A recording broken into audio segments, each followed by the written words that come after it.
আজকে আমার জীবনের সব থেকে আনন্দের দিন, সেটাও তোমাদেরকে অবশ্যই বলবো যে আনন্দের দিনটা কিসের জন্য। তো তার জন্য দুঃখের সময় যখন মাকে স্মরণ করি, তাহলে আনন্দের দিনে কেন মাকে স্মরণ করব না। তার জন্য পুজো দিতে চলে এসেছি আজকে দক্ষিণেশ্বরে।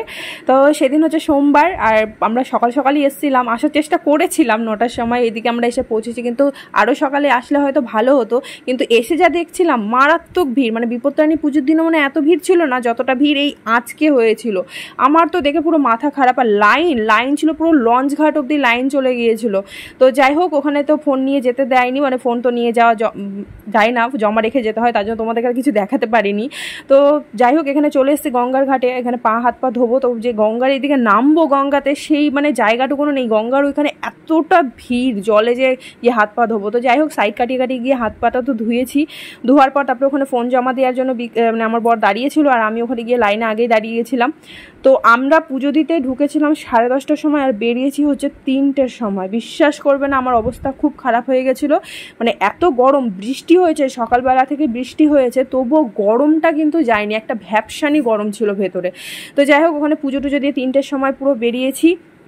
আমাদের অনেকটাই বেলা হয়ে গেছিলো। তারপরে ওখানে খালি জল আর প্রসাদটুকুনি খেয়েছিলাম, তারপরে আর কিছু খাইনি। ভাবলাম বাইরে বেরিয়ে খাবো, কিন্তু সেই ইচ্ছেটা আর ছিল না। একদম বাড়িতে এসেই খেয়েছি, বাড়িতে গিয়ে খেয়েছি। মানে আমার আর মনে ওখানে যে দাঁড়িয়ে থাকবো সেই আমার আর ক্ষমতা ছিল না, এরকম অবস্থা। আকাশের অবস্থা দেখতেই পাচ্ছ, পুরো মেঘলা ওয়েদার, কিন্তু কোনো বৃষ্টি নেই, কিন্তু গরমটা যাচ্ছে না। যাই হোক, তোমাদেরকে আজকে এই ভিডিওতে তো বললাম না যে কি আনন্দের কথাটা। এই আনন্দের এই কথাটা, এই আজকের যে দিনটা, এটা আমার কাছে প্রচণ্ড স্পেশাল। তো তোমাদেরকে অবশ্যই নেক্সট ভিডিওতে জানাবো, তার জন্য তোমাদেরকে ওয়েট করতে হবে নেক্সট ভিডিওটার জন্য।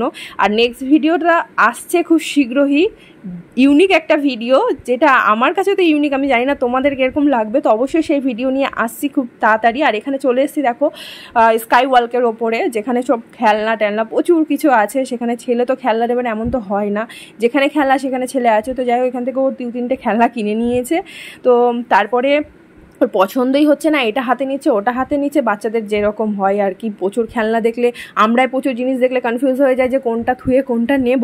তো ওরা তো বাচ্চা, তো ওদের তো আরও কনফিউজ হবে। তারপরে এখানে চলে এসেছি কাচের চুড়ি দেখতে। আমি সত্যি বলতে কোনো দিন ছোটো থেকে এত বড় হয়েছি, এই সবুজ কাচের চুড়ি শ্রাবণ মাসে কোনো দিন পরিনি। এই আমার জীবনে ফার্স্ট টাইম আমি পরছি। তবু আমি পরতে চেয়েছিলাম না, তো বিকাশ মানে আমার বর বললো পরো। তো পরলাম, জানি না ভালো লাগছে, বেশ পরে বেশ ভালোই লাগছে দেখতে। কিন্তু কাচের চুড়ি কেন পরে সবুজ কাচের চুড়ি আমি কিন্তু আদৌ জানি না, শুধুমাত্র পরতে হয় বলে আমি পরেছি। আর আমার বর বললো বলে আরও পরলাম। আর আমি চুড়ি এমনিতে খুব কম পরি হাতে, আমার একদমই ভালো লাগে না। তো শাখা পলাটাই সবসময় পরে থাকি। তো এখানে আমি যখনই চুড়ি পরি, আমার বর আমাকে পরিয়ে দেয় সব সময়। তো যাই হোক, এখানে তারপরে চা খেয়ে নিলাম একটুখানি। মানে শুধুমাত্র আমি চা বিস্কিটটাই খেয়েছিলাম, ও তাই করেছে, আর কিছু কেউ খায়নি। ছেলেকে এখানে একটু কোল্ড ড্রিঙ্কস কিনে ওটাই খেয়েছিল। তারপরে বাড়িতে গিয়ে আমরা সবাই খাবার খেয়েছি। তো চলো ঠিক আছে, আজকের ব্লগটা তোমাদের কেমন লাগলো অবশ্যই আমাকে কমেন্ট করে জানিও। নেক্সট ভিডিওর জন্য অবশ্যই ওয়েট করে থেকো, আসছে খুব তাড়াতাড়ি ভিডিওটা।